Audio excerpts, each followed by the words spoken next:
The moment FBI agent Marcus Reed placed his hand on the cold steel door of Sublevel 7, he knew his life would be divided into before and after. Beyond that threshold lay something the world was not supposed to know existed, something retrieved from the Nevada desert 3 weeks ago, under a classification so black it had no official name. His badge had gotten him through 4 security checkpoints, past armed guards who looked at him with hollow eyes, past biometric scanners that seemed to measure more than just his fingerprints. Now he stood alone in a corridor that hummed with a frequency he could feel in his bones, a vibration that made his teeth ache and his heart race with a primal fear older than language. The facility had been carved from living rock 200 feet below the surface, a tomb of secrets where the impossible was dissected under fluorescent lights. Marcus had been briefed for 6 hours straight,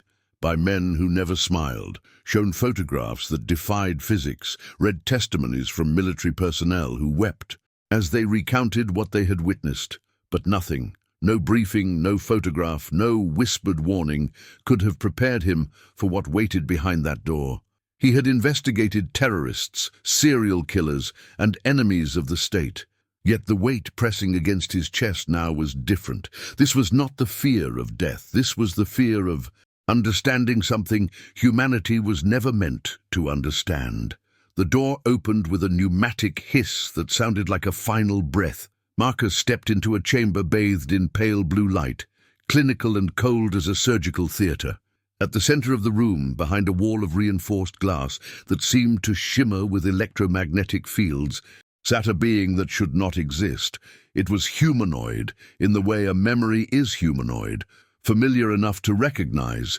alien enough to shatter every assumption about the universe. The creature's skin appeared to shift between solid matter and something else, something that caught the light like oil on water, reflecting colors that had no names in any human language. Its eyes, those impossible eyes, were vast and dark as the space between stars, containing depths that seemed to pull at Marcus's very soul. The being sat perfectly still, hands folded in its lap, posture suggesting neither aggression nor submission, but something beyond those primitive concepts. Around its head, Marcus could see what the briefing had called a distortion field, a barely visible warping of space itself, as if reality bent in the presence of this visitor. The room smelled of ozone and something else, something that reminded Marcus of desert rain and ancient stone. His training told him to maintain control,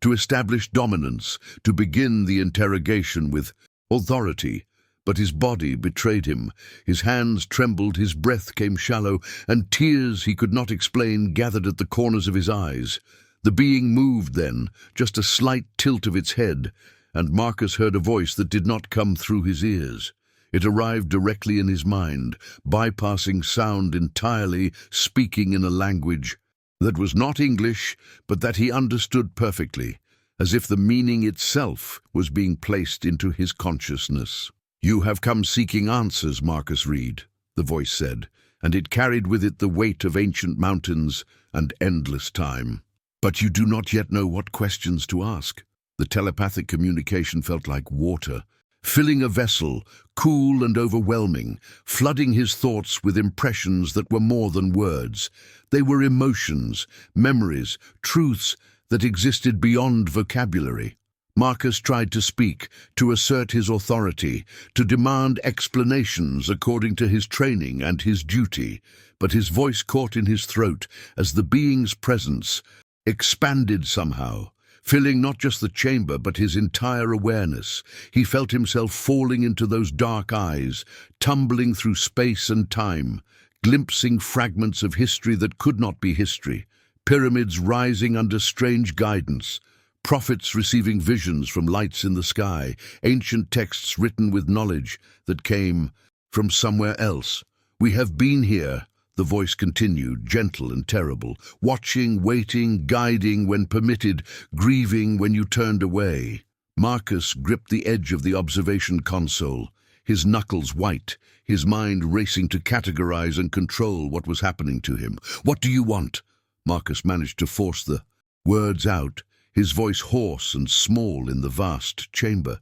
The being regarded him with something that might have been compassion, might have been sorrow. "The question is not what we want, seeker of truth," it said, and Marcus felt the words reverberate through his chest like a church bell. "The question that will haunt you, that will remake everything you believe you know, is this: do you know what you really are?" The simplicity of the question was a knife that cut through every defense Marcus had built in his 20 years of service. "Do you know what you really are?" The words hung in the air between them, between species, between worlds. Marcus opened his mouth to answer, to give some rational response drawn from biology or philosophy or faith, but he found he had no answer. In that moment of silence, that gap in his certainty, something ancient stirred within him, a recognition, a memory he had never experienced, a truth his soul knew but his mind had forgotten. The being leaned forward slightly, and the movement seemed to fold space itself. "Before you ask about our presence here," it said softly, "you must understand why you are here, why any of you are here, and what choice now stands before your kind, a choice that will echo across dimensions you cannot yet perceive, that will determine whether humanity awakens to its divine inheritance or fades into the darkness of its own making." Marcus felt his carefully constructed worldview beginning to fracture, hairline cracks spreading through the foundation of everything he thought he understood about reality, about purpose, about the nature of existence itself. His training demanded he press forward with the standard questions, the protocol for any interrogation. He needed to ask about the abductions, about the lights in the sky that had terrified witnesses across decades, about the technology that defied our physics, about the government's right to know and control and classify. But as he opened his mouth to assert his authority, to reclaim some measure of power in this impossible situation, the being's eyes seemed to expand, pulling him deeper into their infinite darkness, and he felt his questions dissolving like mist before the morning sun. "Your people see us in your skies." The voice echoed through his mind with the patience of stone waiting for the river to carve it. "And you demand to know our intentions, our origins, our purpose, but you ask these things while blind to your own. You catalogue our visits, you study our crafts, you interrogate the witness, yet you have never truly asked why you exist at all." The words landed in Marcus's chest like physical blows, each one stripping away another layer of his professional armor, leaving him exposed and vulnerable in a way that had nothing to do with physical danger. He wanted to argue, to defend humanity's curiosity and right to answers, but something deeper than ego was stirring within him now, a hunger he had never acknowledged, a longing he had buried beneath career and duty and the comfortable certainties of materialism. The being rose slowly, and though the reinforced glass separated them, Marcus felt the presence crossing that barrier, as if physical matter was merely a suggestion, a temporary arrangement of energy that true consciousness could transcend at will. "You want to know about those we have contacted," it said. And suddenly Marcus's mind erupted with images that were more real than memory. He saw them not with his eyes, but with some deeper faculty of perception he never knew he possessed. There were farmers standing in midnight fields, ordinary people whose lives were interrupted by encounters with the inexplicable. Their minds, touched by something vast and incomprehensible, returned to their beds with gaps in time, and symbols burned into their consciousness. There were military pilots chasing lights that defied inertia, objects that seemed to play with human observers, like a teacher waiting for a student to ask the right question. There were ancient peoples looking skyward with wonder and terror, receiving visions that became the foundation of civilizations. Knowledge flowing from the heavens into human understanding, like water finding its level. But beneath all these images, threading through them like a golden cord, Marcus felt something else, a pattern, a purpose, a carefully maintained relationship between the watchers and the watched. "We do not take," the being said, and its voice carried the weight of profound truth. "We observe, we remind, we wait for you to remember what you have always been." Marcus stumbled backward, his hand finding the cold wall behind him, needing something solid to anchor him as reality itself seemed to become fluid and negotiable. "Remember what?" he heard himself asking, and his voice sounded like a child's. A voice, stripped of authority and pretense, raw with genuine need to understand. "What are we supposed to remember?" The being moved closer to the glass, and Marcus could see now that its form was not entirely stable. It seemed to exist in multiple states simultaneously, solid and luminous, present and somehow distant, as if it occupied more dimensions than the three his senses could fully perceive. "You are not accidents," it said, and the telepathic voice filled with an emotion so profound that Marcus felt tears streaming down his face without shame or self-consciousness. "You are not random assemblies of chemistry and chance, cosmic orphans clinging to a rock in the void. You were designed," Marcus Reed, "designed with intention,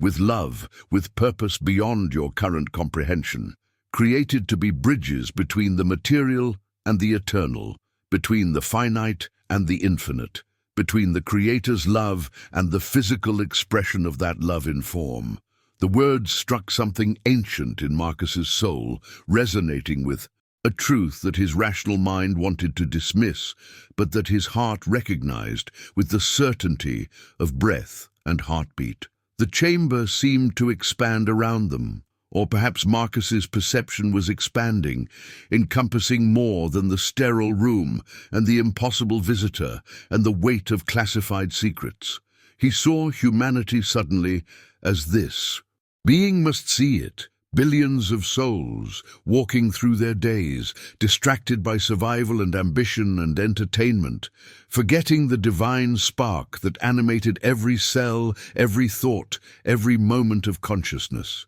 "You ask about our visits as if we are intruders," the being continued, its presence now almost unbearably intense, flooding Marcus with compassion that seemed to come from beyond the creature itself, from some source vast and loving that used this ancient messenger as its instrument. "But we are gardeners, tenders of a sacred flame that must not be allowed to extinguish. Your ancestors knew us, worked with us, received from us the reminders they needed to build and grow and reach toward the divine. But you have forgotten. You have turned your eyes downward to the dust from which you were formed, forgetting the breath that gave that dust life, forgetting the one who spoke you into existence with love as old as eternity." Marcus felt his knees weakening, felt the full weight of what was being revealed, pressing down on him, not as burden, but as homecoming, as if a part of him that had been sleeping his entire life was finally,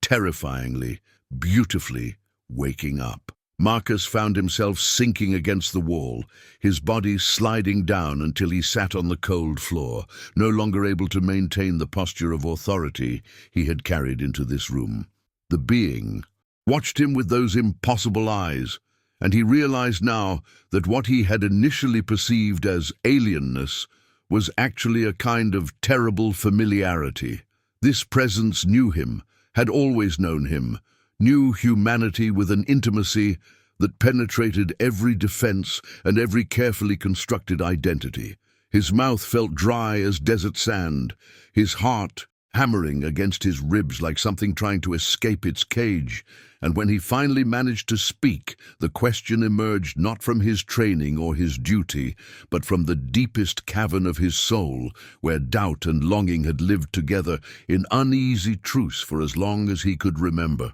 "If what you're saying is true," he whispered, and his voice cracked with the vulnerability of a man watching his entire understanding of existence dissolve like salt in water. "If we're really these bridges you describe, these designed beings with sacred purpose, then why don't we feel it? Why do we suffer? Why do we doubt and destroy and lose our way so completely?" The being's presence seemed to soften, and Marcus felt waves of something he could only describe as cosmic compassion washing over him, a tenderness so profound it made his chest ache with the beauty and sorrow of it. The creature moved with fluid grace despite its otherworldly form, settling into a posture that somehow conveyed both patience and urgency, the demeanor of a teacher who has waited lifetimes for a student to ask the right question. You do not feel it because you have been convinced to look in the wrong direction. The telepathic voice resonated through Marcus's entire being, each word accompanied by fleeting images. Humans staring at screens, chasing wealth, building monuments to their own cleverness. Their eyes always cast downward toward accumulation and distraction. Your suffering exists not because the Creator abandoned you, but because you were given the most precious and dangerous gift in all of creation. The freedom to choose, the capacity to turn away from love, the ability to forget your own divinity. Marcus saw then a vision that stopped his breath. He witnessed the moment of humanity's beginning, not as a scientific diagram or religious illustration, but as a living memory, souls being clothed in flesh, divine sparks agreeing to descend into matter, accepting the risk of forgetting in exchange for the opportunity to choose love freely, to become co-creators rather than automatons programmed for obedience.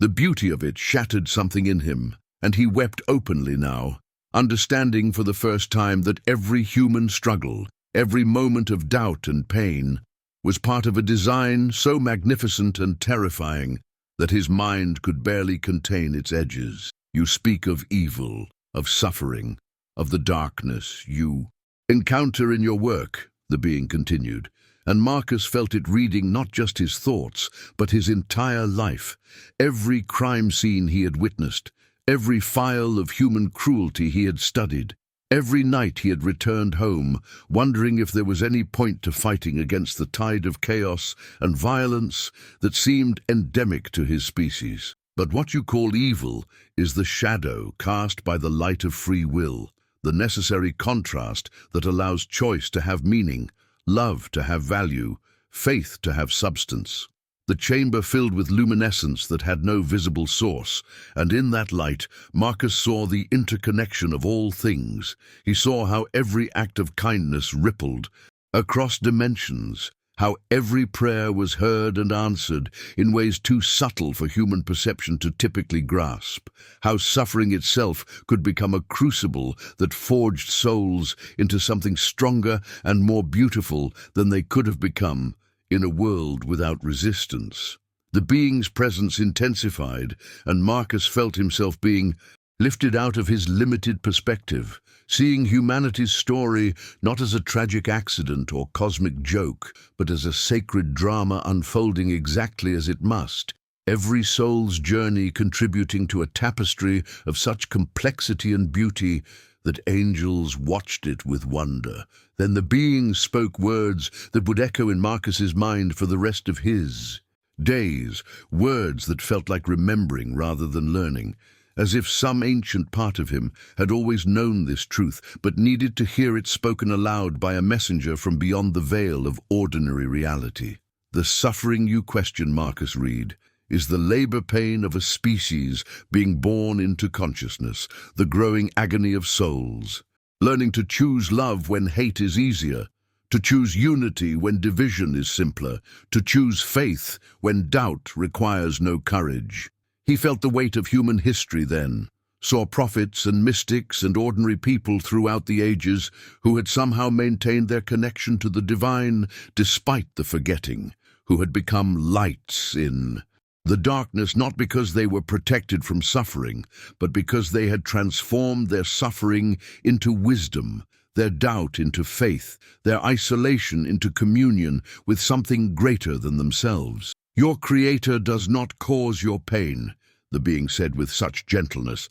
that Marcus felt held by something vaster than the universe itself, but walks through it with you, weeps with you, calls to you constantly through the silence, waiting for you to remember that you have never been alone, that you have never been unloved, that you are and always have been children of the infinite, temporarily clothed in flesh, temporarily forgetting your eternal nature, so that you might have the incomparable joy of remembering it through your own choice, your own seeking, your own awakening to the truth that has always lived in your deepest heart. Before Marcus could fully absorb what had been spoken, the being raised what might have been a hand, and the air between them began to shimmer like heat rising from summer. Asphalt, reality itself becoming permeable, and Marcus felt his consciousness pulled forward into something that was simultaneously vision and memory and pure knowing. The walls of the interrogation chamber dissolved into layers of translucent imagery,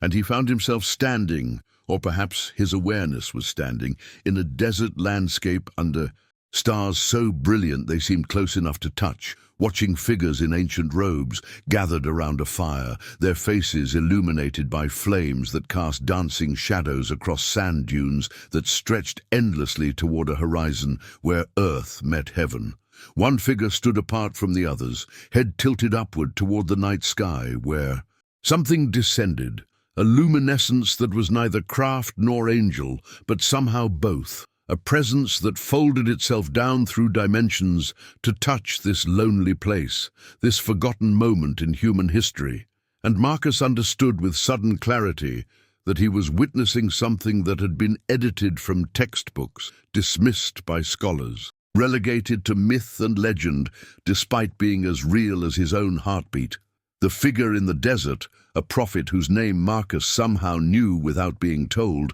fell to his knees, not in fear, but in recognition, as the visitor approached and placed what appeared to be a hand upon the prophet's head, and Marcus felt the transfer of knowledge that occurred in that touch. Information that was not merely intellectual, but cellular, soul-deep, the kind of truth that changes the receiver forever and sends them back to their people carrying words that would shape civilizations for thousands of years. The vision shifted like pages turning in a book written before books existed, and Marcus found himself in other places, other times, watching the pattern repeat across cultures and continents, with variations that honored local understanding while carrying the same essential message. He saw builders standing before massive stones that seemed impossible for human hands to move, receiving instruction from beings whose appearance shifted, depending on the observer,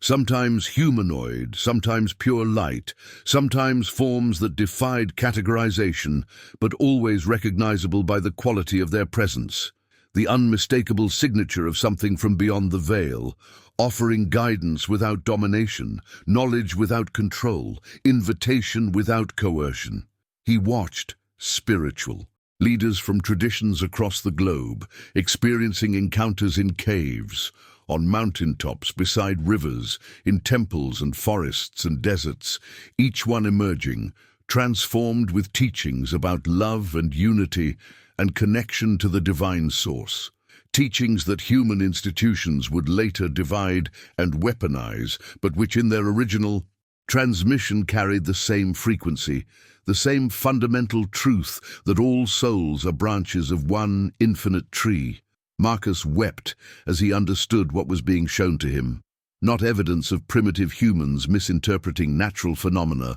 or inventing gods to explain what they could not understand, but documentation of an ongoing relationship. A covenant maintained across millennia between humanity and intelligences that served as intermediaries between the physical realm and the pure consciousness that humans called God, Allah, Brahman, the Eternal One, whose names were many, but whose essence was singular, and whose love for creation expressed itself through these carefully orchestrated moments of contact and revelation. We have never stopped watching. The being's voice wove through the visions like a golden thread connecting scattered pearls, and Marcus felt the profound patience in those words, the dedication of countless beings who had maintained their vigil across ages while humanity stumbled and fell and rose again. forgetting and partially remembering, building and destroying, always teetering on the edge between awakening and oblivion.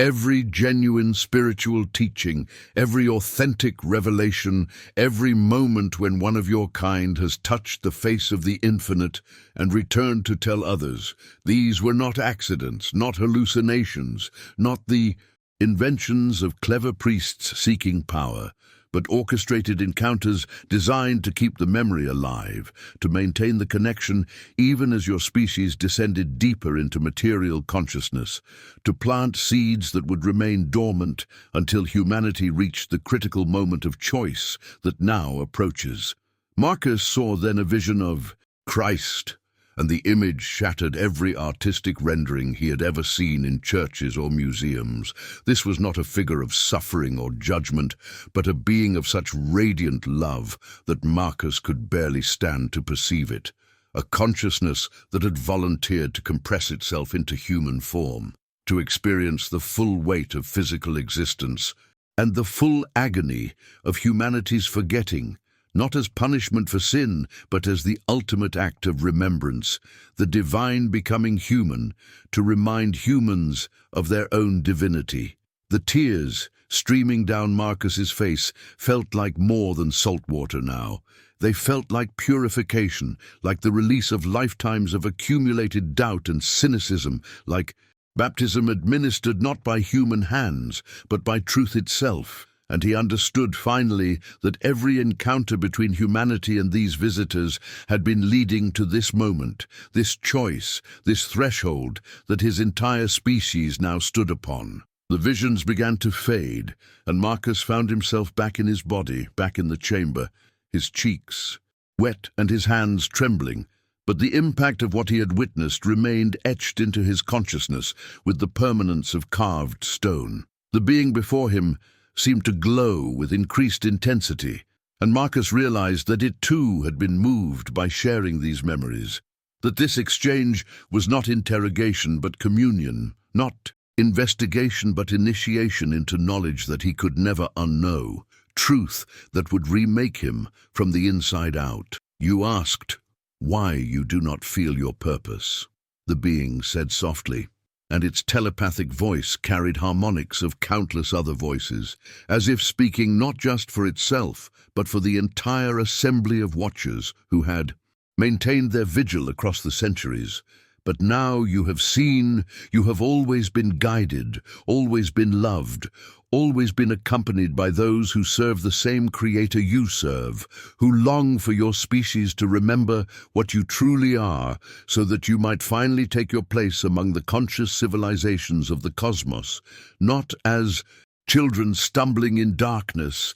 but as awakened beings, walking in the light of full understanding, carrying forward the sacred work of transforming matter into consciousness, of choosing love in every moment, of becoming the bridge between heaven and earth that you were always designed to be." Marcus staggered backward, his legs finding the metal, chair behind him more by instinct than intention, and he collapsed into it with the weight of someone who had just carried mountains on his shoulders and been given permission to finally rest. His breath came in ragged draws, each inhalation feeling like he was learning to breathe for the first time, pulling air into lungs that had been constructed not just for oxygen, but for spirit, for the processing of truths too large for the rational mind to hold alone. The being remained motionless across the table, its presence somehow both alien and achingly familiar, like returning to a home he had never consciously known existed,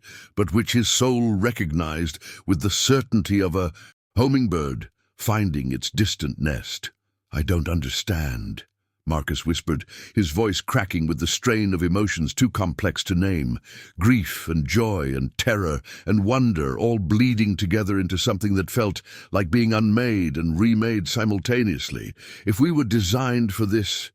bridge between worlds, between flesh and spirit, then why does it feel like we're so completely lost? Why do I wake up every day forgetting there's anything beyond reports and cases and evidence that can be measured and filed? He looked down at his hands. These ordinary instruments of flesh and bone that had pulled triggers and typed reports and accomplished 1,000 mundane tasks, seeing them now as if through new eyes, molecular structures held together by forces science could name but never fully explain, animated by consciousness that emerged from matter yet transcended it, capable of violence and tenderness, destruction and creation, bearing within their very cells the signature of intentional design. The being leaned forward slightly, and Marcus felt rather than saw its attention focus upon him with the intensity of sunlight concentrated through a lens, not burning but illuminating,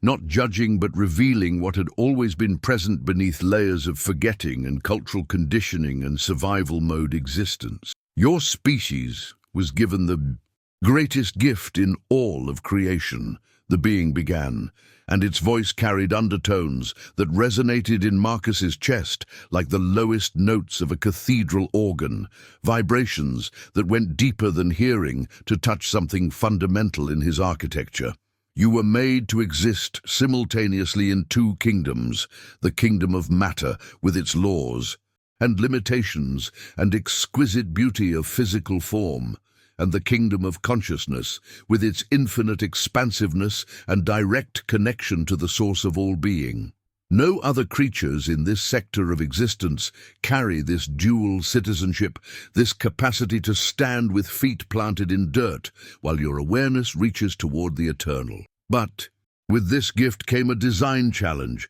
a necessary feature that makes the whole experiment possible. You were given the capacity to forget. Marcus felt his brow furrow, confusion cutting through the ore like a blade through silk, and he opened his mouth to protest, to argue that forgetting seemed like a curse rather than blessing. But the being continued before he could form words. If you remained constantly aware of your divine nature, if you never lost conscious connection to the infinite love that breathes you into existence moment by moment, there would be no test, no growth, no genuine evolution of soul. You would simply be extensions of the Creator, puppets moving through predetermined patterns, incapable of the one thing that makes your species cosmically significant, the ability to choose love when you have forgotten you are loved, to seek light when you believe you walk in darkness, to reach for connection when you feel utterly alone, to have faith when every material circumstance argues against it. The chamber seemed to contract and expand around Marcus, as if the walls themselves were breathing, and he realized the oxygen in his lungs felt different now, charged with meaning, each breath a participation in something sacred. This forgetting is not abandonment. It is the temporary amnesia necessary for genuine free will to exist, and woven into your very design are countless mechanisms for remembering, subtle and not so subtle reminders embedded in beauty and love and suffering and joy, in the voice of conscience and the pull of wonder and the ache for meaning that no material satisfaction can ever quite fill. Marcus thought of his daughter's face when she was 7 years old, the way she had asked him if stars could feel lonely, and the question had struck him as simultaneously absurd and profound, the kind of wondering that adults trained themselves to dismiss as childish, but which now seemed like precisely the sort of breadcrumb trail back to remembrance that the being described. He thought of moments standing in the forest behind his childhood home, feeling watched not with paranoia, but with benevolence, sensing a presence in the rustling leaves and dappled sunlight that he had learned to ignore as imagination, as projection, as anything except what it actually was, the awareness of being known and held by something infinitely larger than his individual consciousness. But we've built entire civil. Marcus thought of his daughter's face when she was 7 years old, the way she had asked him if stars could feel lonely, and the question had struck him as simultaneously absurd and profound, the kind of wondering that adults trained themselves to dismiss as childish, but which now seemed like precisely the sort of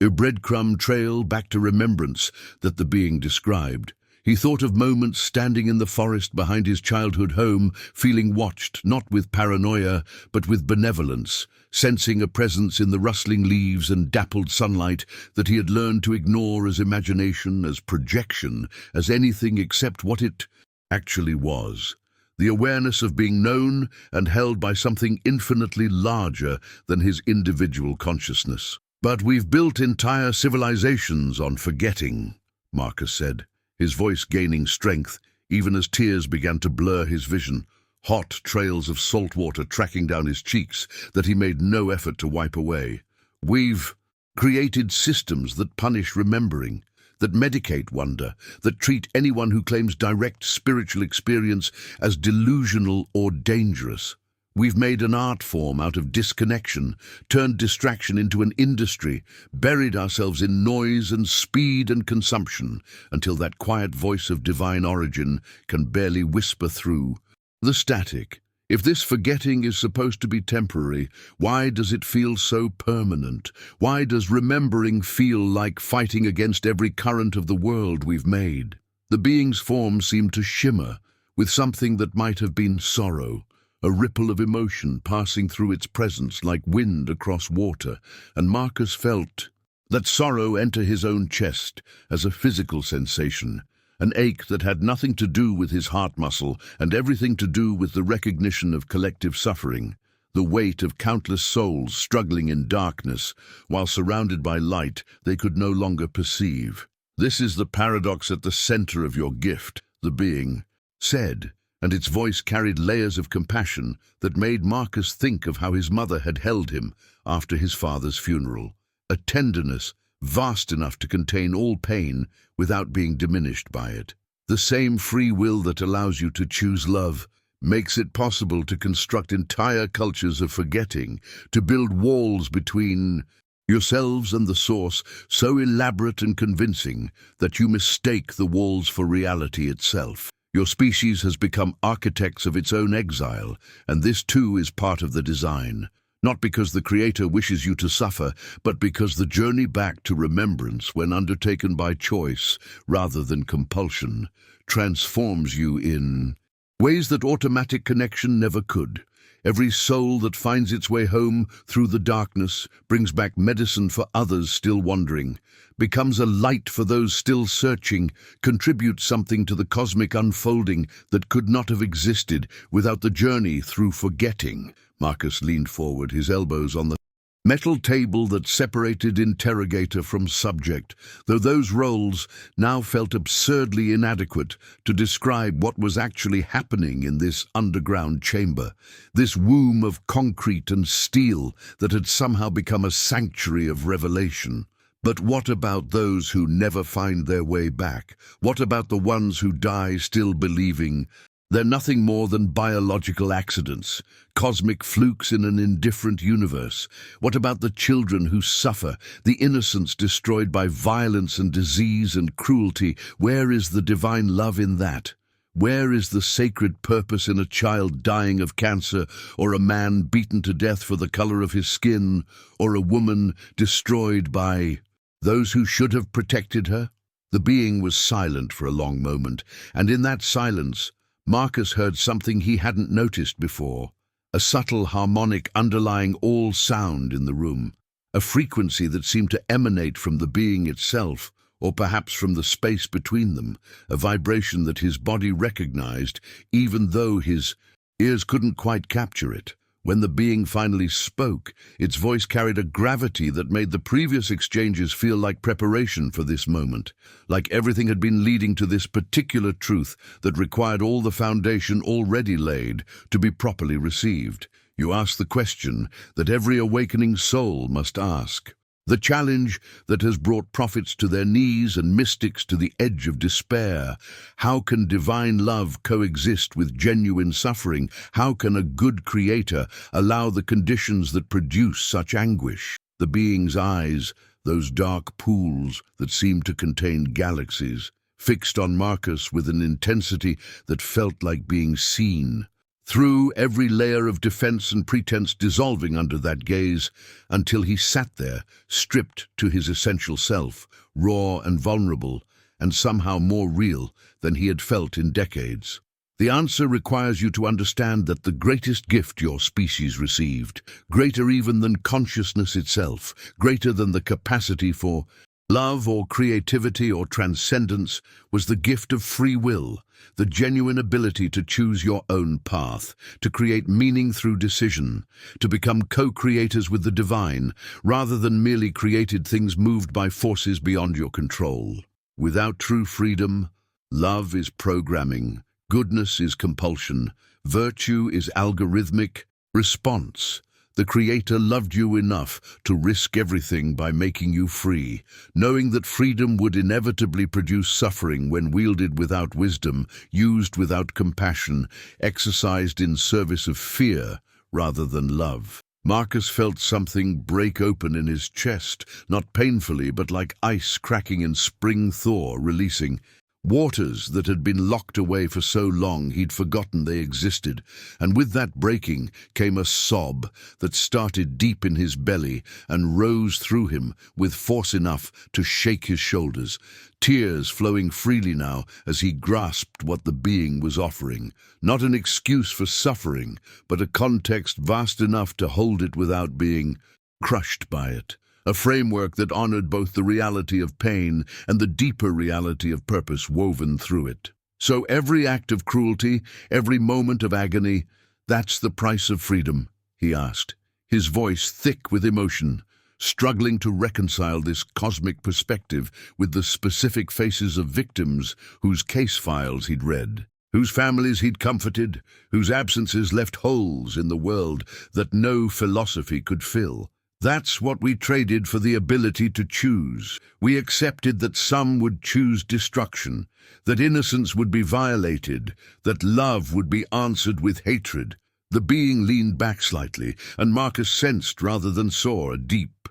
acknowledgement in its posture, a recognition of the weight of what it was asking him to understand. The Creator does not cause the suffering. Your species does, through the misuse of freedom, through choices made in ignorance of your true nature, through systems built on separation rather than unity. But here is the mystery that your prophets and mystics have glimpsed throughout your history. No suffering is wasted, no pain is meaningless, because woven into the fabric of reality itself is a redemptive principle, a divine alchemy that can transform even the darkest experiences into catalysts for awakening, for compassion, for the kind of love that could only be forged in the fires of genuine trial. This is not to say suffering is good or necessary for each individual soul, but that when it occurs, it need not be the final word. There are dimensions of healing and restoration that extend beyond the physical life you can measure.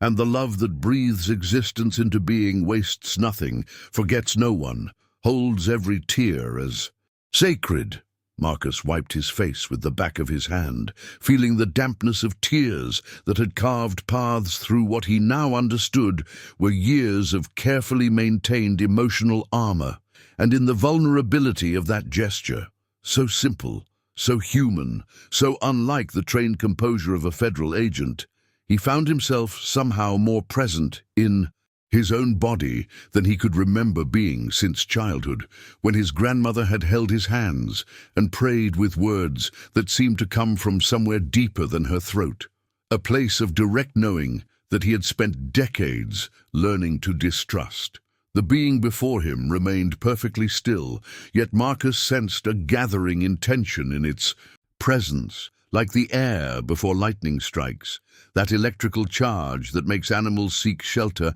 and makes the hair on human arms stand at attention in recognition of forces about to be unleashed. There is something you need to understand about this moment in your species' history, the being said, and its voice carried an urgency that cut through even the profound emotional currents already flowing through the room, a sharp edge of temporal significance that made Marcus sit straighter despite his exhaustion. You are not simply living through another chapter in the long story of human civilization. You are standing at a threshold, a convergence point that has been building for thousands of your years. where the trajectory of your entire species will be determined by choices made in the next brief span of your linear time. What you decide now, collectively, will echo not just through your future, but through dimensions of reality you have barely begun to conceive, and the consequences of your choosing will ripple outward, to touch forms of consciousness across distances that make your observable universe seem like a grain of sand on an infinite shore. Marcus felt his analytical mind trying to reassert control, reaching for frameworks of geopolitical analysis or sociological trends, anything to contain this overwhelming claim within categories he could manage. But something deeper in him, that part which had been awakening throughout this encounter, the dormant spiritual perception stirring back to life, understood that the being was speaking literal truth, not metaphor or exaggeration, and the weight of that understanding settled into his bones like sudden gravity. "What kind of threshold?" he asked, hearing the tremor in his own voice, no longer caring about maintaining professional detachment because what was being discussed transcended every protocol he had ever memorized, every boundary between personal and professional that he had erected to function in a world that demanded such divisions. The being's form seemed to intensify, its presence expanding without physically growing larger, filling the interrogation room with a charge that made the fluorescent lights flicker and hum with frequencies they were never designed to produce. And Marcus noticed that the shadows on the walls had begun to move independently of any light source, forming patterns that his peripheral vision interpreted as script or symbol, though they dissolved into randomness whenever he tried to focus directly on them. "Your species has reached a point of technological capability sufficient to destroy yourselves completely, to render your planet uninhabitable, to fracture the delicate systems that maintain physical life in this dimension," the being said, each word landing with the finality of stone,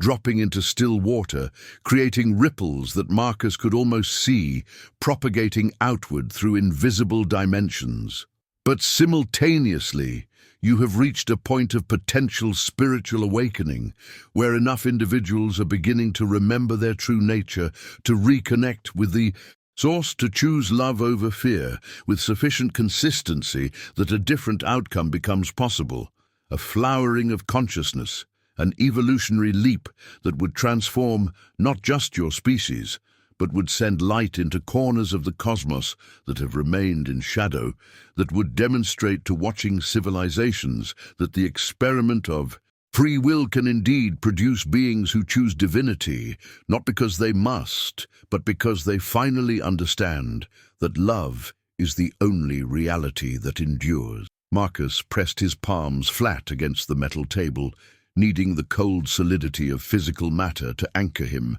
as the implications of what he was hearing threatened to sweep away the last foundations of his ordinary understanding. And he noticed that his hands were shaking, not from fear exactly, but from the physiological response to standing at the edge of something so vast that his nervous system had no established pattern for processing it, like a deer catching scent of forest fire, still miles away, but approaching with inexorable momentum. "So we either wake up or we die," he said, hearing how inadequate the summary was even as he spoke it, how it flattened the multidimensional reality being described into binary simplicity, but needing some way to verbalize what was being asked of humanity, some handle his mind could grip in the face of cosmic stakes beyond anything he had imagined when he walked into this facility, thinking he was simply interrogating another classified subject. The being's eyes held his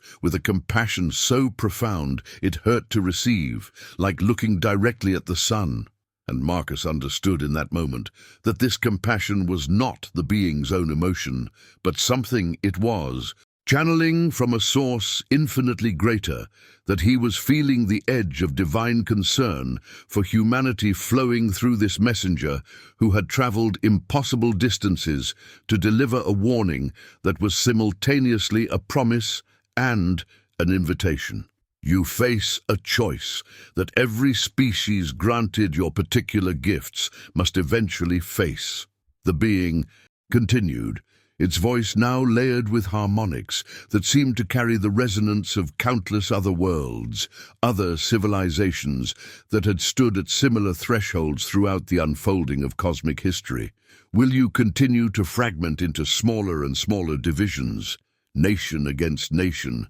race against race, belief system against belief system, individual against individual, until the centrifugal force of separation tears apart the social fabric entirely and you destroy yourselves through violence, environmental collapse, or the simple entropy of disconnection? Or will you remember in time that you are one family, one consciousness, experiencing itself through multiple perspectives, one expression of divine love that has temporarily forgotten its source, but can choose to return, to reunify, to step into the cosmic community that awaits those species mature enough to transcend the illusion of separation? The question hung in the air between them, and Marcus realized it was not rhetorical but actual, that somehow his individual response mattered. That even here in this underground chamber, speaking to this impossible being, he was being asked to choose,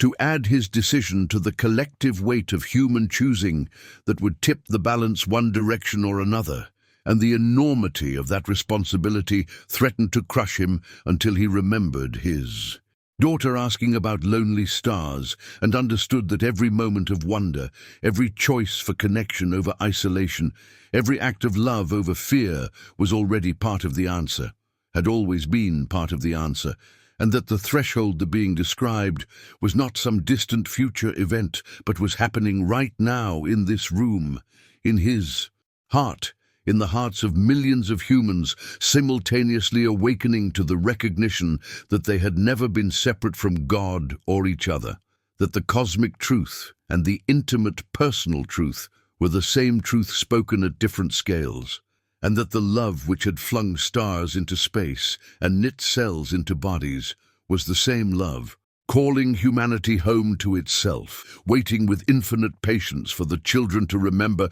who they really were and choose to step into the fullness of their divine inheritance, not as a reward earned, but as a reality finally recognized and embraced. Marcus felt the being's attention shift, condensing into something more focused than anything he had experienced in their exchange thus far, and the air itself seemed to thicken with anticipation, as though reality was preparing to reveal something it had kept hidden behind veils of human misunderstanding for millennia. "There is one truth I must share with you now," the being said, its voice dropping into registers that resonated in Marcus's a chest cavity, vibrating against his sternum like the lowest notes of a cathedral organ that you feel more than hear. Something your species has sensed but struggled to fully comprehend, something that sits at the intersection of what you call religion and what you call cosmic reality,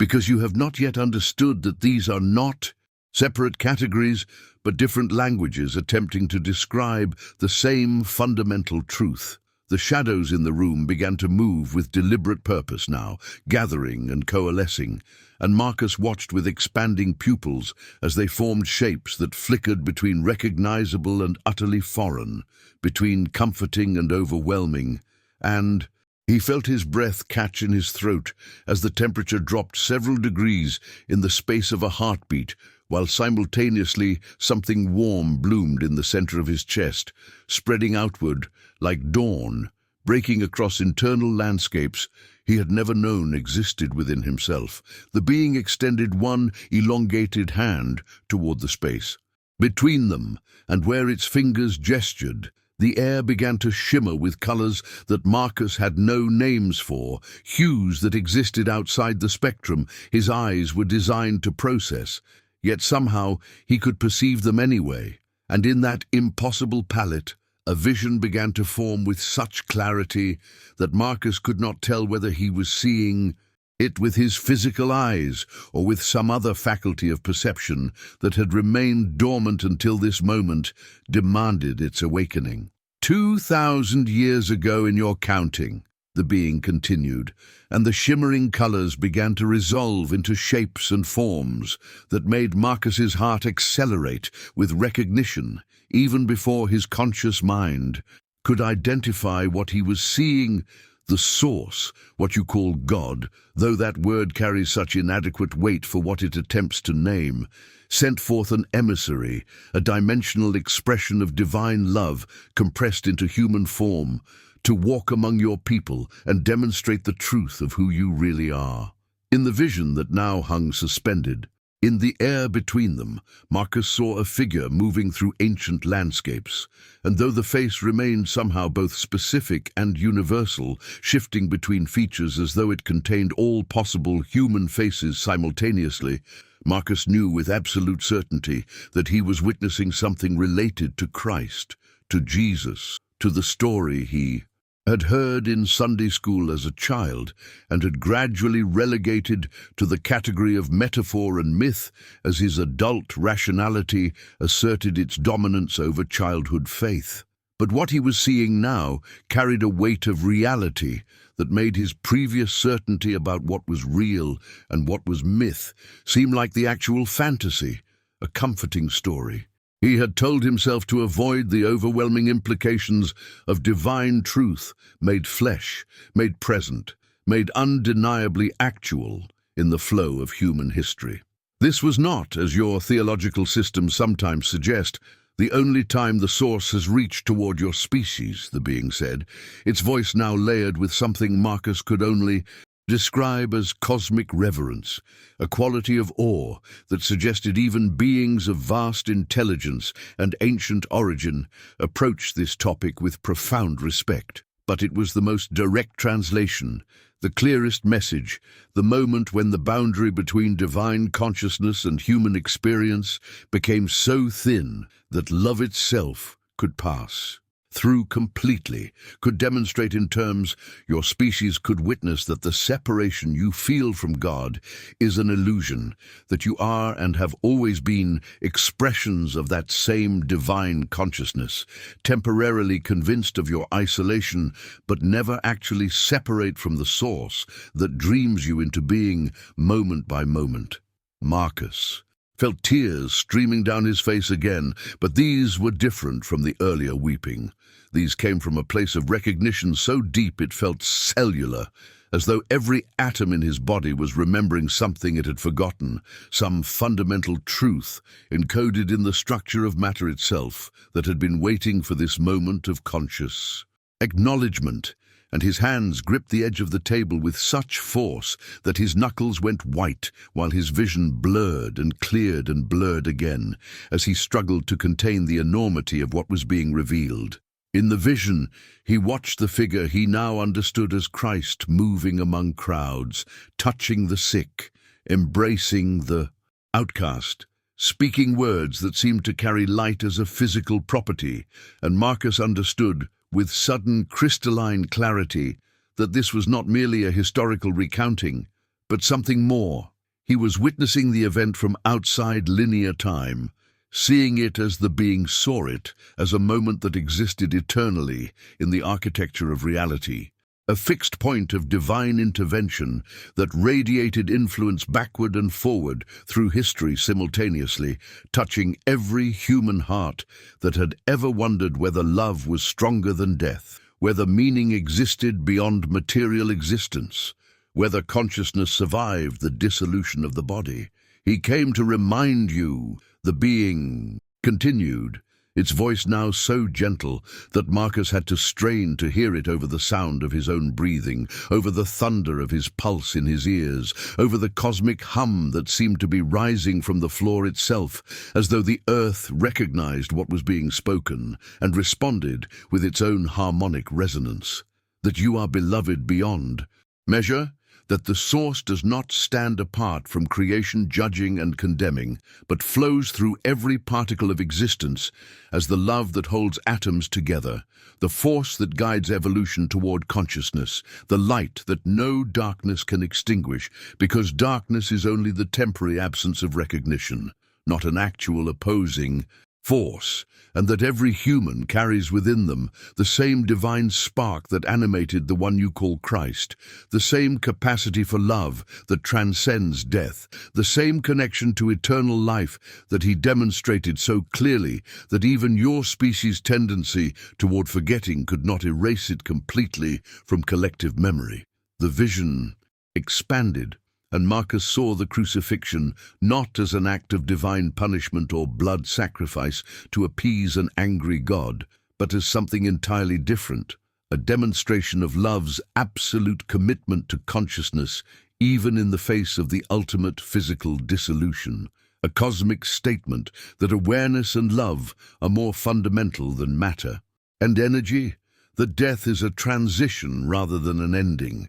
and that the source is so devoted to each individual expression of itself that it will pursue every lost fragment across infinite time and space, will never abandon a single spark of consciousness to permanent darkness, will always offer another invitation to remember, to return, to choose love over fear and unity over separation. He saw resurrection not as a violation of natural law, but as a revelation of deeper laws, principles that govern dimensions of reality human science had barely begun to acknowledge, and he understood that the promise Christ embodied was not that one special person had achieved something impossible, but that he had demonstrated what was always possible, what was the destiny of every consciousness willing to surrender its illusion of separation and merge back into conscious union with the divine love that was its source and its ultimate destination. Marcus heard himself making sounds that were part sob and part laugh, the kind of noise humans make when joy and grief and awe collide in the heart with such force that no single emotion can contain the experience. When the soul recognizes truth so profound that the body has no adequate response except to shake and weep and open itself completely to the transforming power of revelation, and he felt the being's presence surrounding him like an embrace, holding him steady through the earthquake of understanding that was restructuring every assumption he had built his adult life upon, every certainty that had allowed him to function in a world that suddenly seemed both more terrifying and more beautiful than he had ever imagined possible. The being's presence seemed to contract and then expand like a cosmic breath, and Marcus felt the weight of what was coming before any words formed,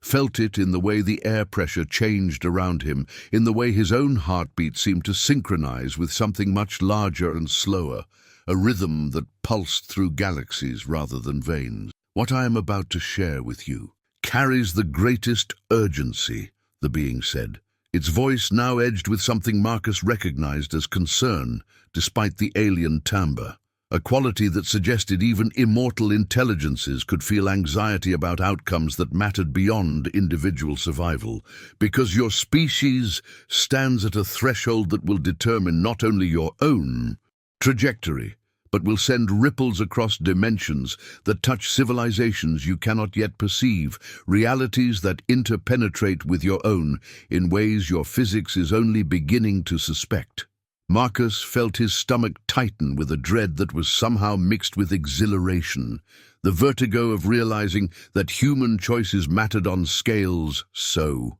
vast they defied comprehension, that Earth was not an isolated stage but a focal point of attention from forces and beings that had been watching the human drama unfold with invested interest, waiting to see which direction this young species would ultimately choose. The shadows in the room began to move again, but this time they carried a different quality, a sense of multitude, as though the darkness itself contained presences that were observing this conversation, entities that existed in adjacent layers of reality that overlapped with the physical world like transparencies stacked atop one another, each containing different information, but all focused on the same crucial moment. In time, the same pivotal decision point toward which humanity was hurtling with accelerating speed. You are not alone in this cosmos, the being continued, gesturing toward the shadows that now seemed alive with watching attention. Countless points of awareness that Marcus could feel more than see, presences that made his skin prickle with the unmistakable sensation of being observed by intelligences vast and ancient and utterly foreign to human experience. There are others, some who serve the source with devotion that spans eons of your time, who work to nurture consciousness toward awakening wherever it emerges in the material realms, who celebrate every species that chooses love and unity as humanity was encouraged to do through the teachings of Christ and countless other messengers sent to your world across the generations. Marcus saw fleeting impressions in his mind's eye, visions of beings composed of light and sound and mathematical precision, entities that existed as pure thought given form through will alone, civilizations that had evolved beyond physical limitation into states of being that human language had no framework to describe except through inadequate words like angels or spirits or dimensional travelers. And he felt a surge of hope that maybe humanity was not struggling alone, that there were allies in the cosmos who wanted to see Earth's children succeed in their spiritual evolution. But there are also others, the being said, its voice dropping to tones that carried warning without malice, sadness without condemnation, who have taken different paths, who have chosen to see consciousness as a resource to be exploited rather than a sacred expression to be nurtured, who view the fear and division of developing species as opportunities for influence and control, who would gladly see humanity choose separation over unity because such a choice weakens the fabric of divine love that holds reality together and creates pockets of darkness where their influence can expand. Marcus felt cold wash through his body as he grasped the implications, understanding that Earth was not just watched with benevolent interest, but was also the focus of darker attentions, that humanity's struggle between love and fear, between unity and division, between awakening and spiritual extinction, had consequences that rippled far beyond the boundaries of one small planet orbiting an ordinary star. The vision that had shown him Christ now transformed, expanding to show Earth itself, suspended in a vast network of light and shadow, threads of luminous connection reaching toward the planet from some directions, while darker tendrils approached from others. And Marcus understood he was seeing reality from a perspective that transcended three-dimensional space, witnessing the spiritual dimensions that interpenetrated physical existence,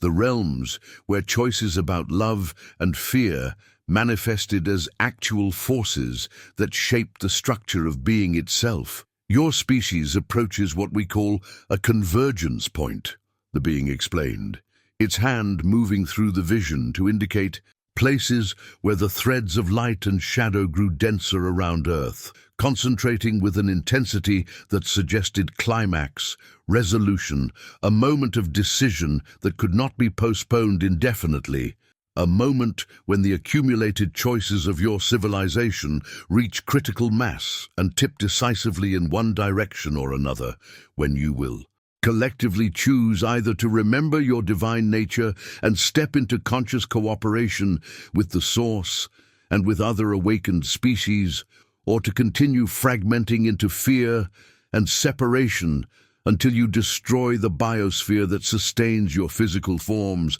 and trap your consciousness in cycles of suffering that could span millennia before another opportunity for awakening presents itself. Marcus felt the terror of that possibility in his bones, imagined humanity's potential squandered, Earth's beauty devastated by weapons born from fear, billions of souls locked in darkness of their own creation. And simultaneously he felt the blazing hope of the alternative, saw in the vision what Earth could become if enough humans chose love, if the message Christ had embodied finally took root in collective consciousness deeply enough to transform civilization itself, if the awakening spread like dawn across the planet until every heart remembered its connection to God and to each other. The being's presence enfolded him again, and he felt in that touch both urgency and infinite patience, the paradox of a cosmos that existed eternally beyond time,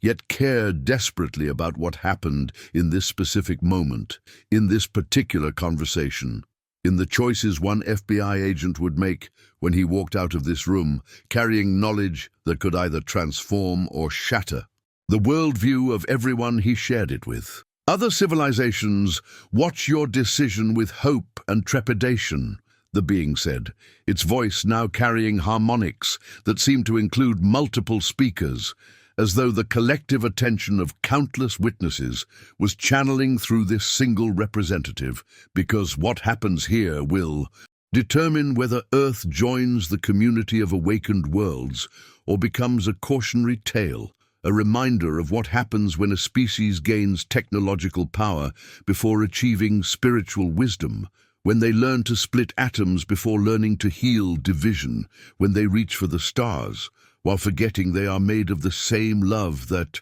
ignited those stars into being. Marcus understood then that this was not merely an exchange of information, but an invitation, a moment of recruitment into a cosmic struggle that had been unfolding since consciousness first emerged from the quantum foam, a battle fought not with weapons, but with choices, with the daily decisions each being made, about whether to serve love or fear, unity or separation, awakening or sleep. And he felt the weight of that understanding settle into him like gravity increasing, pressing him down into his chair while simultaneously lifting something in his chest that felt like wings unfurling, like capabilities he had never known he possessed, suddenly becoming available, potential activating in response to need and to the presence of one who could see what he might become if he chose to align himself with the purposes of divine love rather than the comfortable numbness of institutionalized denial.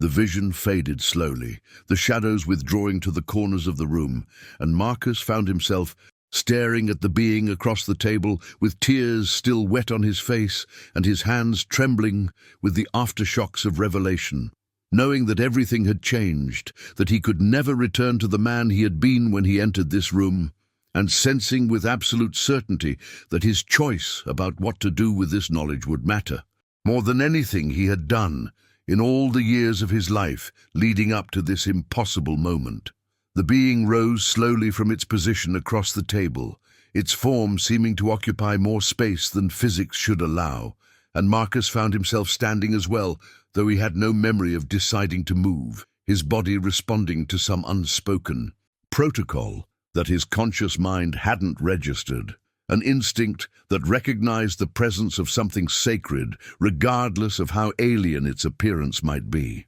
Before you leave this room and return to the world that will seem smaller and stranger than it did when you entered, the being said, its voice now carrying a gentleness that reminded Marcus of his grandmother's prayers whispered over him as a child, a quality of devoted care that transcended species and form. I must help you understand what you carry within yourself, what every human carries though most have forgotten, because without this knowledge you will mistake the path ahead for something you must walk alone when in truth you have never been separate from the infinite love that sustains your every breath. Marcus felt something crack open in his chest. A shell he hadn't known was there, suddenly fracturing under the weight of compassion that poured from this impossible being, and he recognized with startling clarity that he had spent his entire life defending himself against the very vulnerability that now flooded through him like light through a shattered dam. The tears that had begun earlier now flowing freely as decades of controlled distance dissolved in the face of a truth his soul had been starving for. Without his conscious awareness, the being reached toward him, and though it didn't touch his physical body, Marcus felt contact at a level deeper than skin, felt himself known completely and accepted without reservation, despite every failure and doubt and moment of cruelty he had ever inflicted on himself or others, felt the staggering reality that he was loved by something so vast and ancient that his mind couldn't contain it yet, so intimately aware of his specific existence, that not a single moment of his life had gone unwitnessed by the consciousness that dreamed reality into being with every eternal instant of its attention. "You are not here by accident," the being continued, its luminous eyes holding Marcus in a gaze that felt like being seen by God itself, though whether this entity was messenger or manifestation, or simply a more awakened expression of the same divine love that had spoken through Christ, he couldn't determine, and suddenly understood, didn't matter. You were drawn to this moment through 1,000 seemingly random choices that were actually the voice of your higher self calling you toward remembrance, toward the purpose you agreed to serve before you took physical form, and forgot the agreements made in dimensions where your eternal nature moves freely without the limitations of flesh and time. Marcus heard himself speak, though his voice came out rough and broken, the words forcing themselves past the constriction in his throat. The question that contained everything he needed to understand, compressed into sounds that felt inadequate the moment they left his mouth. How am I supposed to go back out there and pretend everything is normal? How can I write a report that reduces this to categories and classifications when what you've shown me means that everything we think we know is a shadow on the wall of a cave, and we're still sitting in darkness calling it light? The being's form seemed to shimmer with something that might have been approval, or might have been sorrow, or perhaps was both simultaneously, emotions that humans artificially separated, but that existed as unified experiences in consciousness, evolved beyond the fragmenting influence of fear. And when it spoke again, Marcus heard layers in the words that his ears couldn't quite capture, but his heart somehow translated, understanding that poured directly into comprehension without passing through the checkpoint of rational analysis. "You are not meant to pretend," the being said with an intensity that made the air around them vibrate at frequencies Marcus felt in his bones. "You are meant to witness, to carry truth into spaces that have been starved of it, to speak with whatever words your world can bear to hear about what you have learned in this room, knowing that some will reject your testimony, and some will ridicule, and some will feel threatened enough to silence you if they can, but knowing also that others are ready, that millions of humans have been preparing their entire lives to hear confirmation that their intuitions about divine love and cosmic purpose were not delusions, but memories beginning to surface from the deeper, knowing that connects every consciousness to the source that birthed it into existence. Marcus felt the weight of that mission settling onto shoulders that suddenly seemed broader than they had been, felt something ancient and powerful stirring in the core of his being like a giant waking from sleep that had lasted lifetimes, and he recognized this feeling as purpose, as the sensation of finally aligning with the current that had always been trying to carry him toward this exact moment, if only he had stopped struggling against it long enough to feel which direction the river of his life was truly flowing. The being gestured toward the door, toward the world beyond this underground facility where billions of humans were living in various states of remembering and forgetting, and Marcus saw them all suddenly not as strangers or statistics, but as family, as expressions of the same divine creativity that had manifested in infinite variety to experience itself from every possible angle, each person a unique perspective through which God was witnessing the miracle of existence, and learning what it meant to choose love when fear seemed so much more reasonable, to choose unity when separation promised safety, to choose awakening when sleep offered comfort, and numbness against the sometimes overwhelming intensity of truly feeling the sacredness of being alive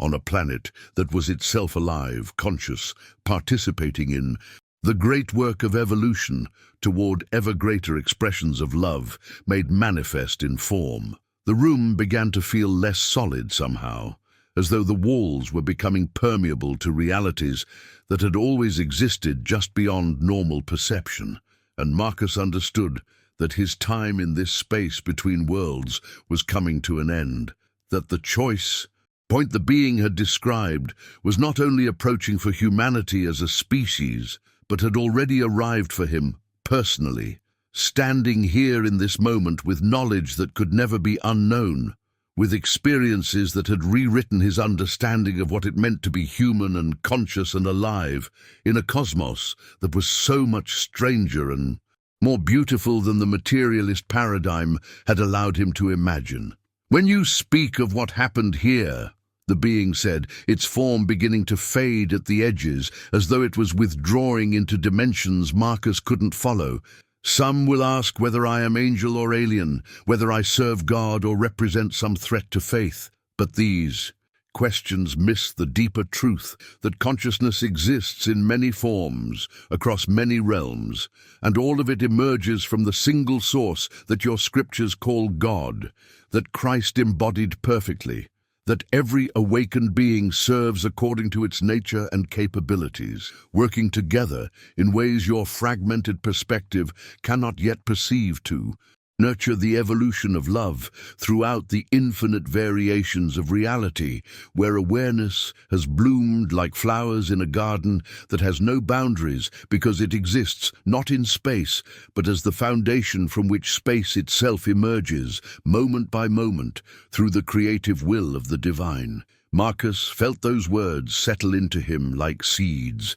planted in soil that had finally been prepared to receive them, felt them taking root in the depths of his being, where they would grow in the days and years to come, informing choices he hadn't yet faced and giving him courage for trials he couldn't yet imagine. And he recognized that this conversation was not ending but transforming, that what began in this underground room would continue in every moment of his life from this point forward, an ongoing dialogue between his limited human perspective and the vast consciousness he had touched here, a conversation that would guide him through whatever challenges awaited as he attempted to live according to the truth he now carried in his bones. The being was almost completely translucent now, more suggestion than solid form, and yet its presence felt stronger than ever, as though it was not truly leaving, but simply releasing the concentrated manifestation it had maintained for his benefit,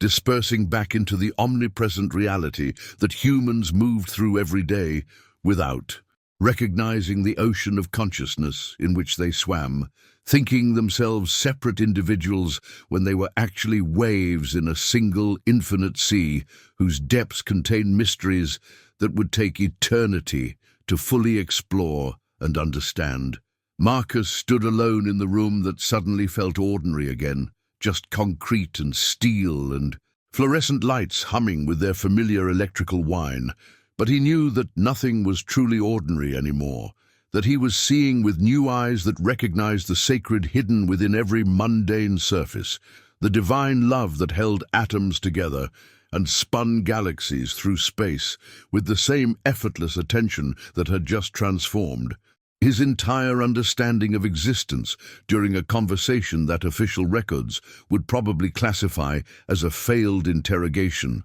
a waste of time. An agent who had somehow been compromised by exposure to unknown stimuli and would need to be evaluated for continued service. He moved toward the door with legs that felt both heavy with the weight of new responsibility and light with the freedom of finally knowing his life had meaning, beyond the small ambitions he had been taught to pursue, beyond the fear-based securities he had cluttered his existence with, beyond even his own individual survival, because he understood now that he was not separate, not alone, not limited to the single lifetime contained between birth and death, but was an eternal expression of consciousness that would continue beyond the dissolution of his current physical form, carrying the love he learned to embody here into whatever came next, contributing his unique experiences to the infinite exploration of what it meant to be aware, to choose, to serve the source that had given him the gift of existence, and asked only that he remember his connection to the whole, that he choose love over fear, that he awaken to the truth that had always been waiting patiently for the moment when he was ready to recognize it, shining through every face he encountered, every moment of beauty that took his breath away, every impulse toward kindness that rose spontaneously from the depths of his being, where his individual will merge seamlessly with the will of God, moving through all things, calling creation back toward the unity from which it had never truly departed except in the forgetting that gave consciousness the space to learn what it meant to choose. Consciously to return home after wandering far enough to appreciate the magnitude of love that had released it into apparent separation, so it could experience the joy of reunion freely chosen rather than unconsciously maintained. What truth has been hidden from you that your soul already knows? And are you watching this moment when everything changes for humanity and for you personally? Subscribe to witness the awakening that transforms how you see reality, God, and your eternal purpose in the cosmos.